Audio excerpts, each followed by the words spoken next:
আমি এখন তোমাকে ইন্ট্রোডিউস করাতে চাই সাথে। এখানে তুমি বিভিন্ন রকমের sports prediction, 1x games, huge varieties of casino games, এমনকি ব্ল্যাকজ্যাক, রোলেট, ব্যাকারাট এবং পোকারের মতো গেমও খেলতে পারো। আর নিজের পেছনে বাসটাও নিতে পারো। দেখো এই ধরনের গেম কিন্তু কখনোই তোমাকে প্রফিট দেবে না, এরা কিন্তু তোমার কাছে শুধু নেবে, তোমাকে দেবে না।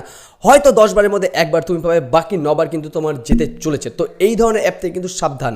আর আমি জাস্ট একটা জিনিস অবাক হলাম, গৌরব তপদারের মতো একজন এত বড় ইনফ্লুয়েন্সার কি করে এই ধরনের বেটিং অ্যাপ প্রমোট করে। দেখো গৌরব তপদার কিন্তু তার শো প্রেত কথাতে সবসময়তেই বলে যে তোমরা আমার প্রেত কথা ফ্যামিলি, তোমরা আমার প্রেত কথা ফ্যামিলি।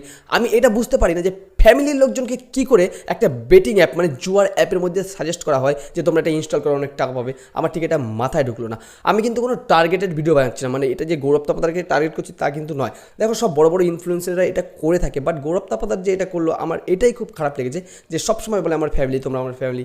এটাই জাস্ট আমার মাথায় ঢুকলো না। আর এই সব অ্যাপ থেকে কিন্তু ভাই সাবধান, এই অ্যাপ কিন্তু তোমার নেবে, তোমার কিন্তু দেবে না, ঠিক আছে।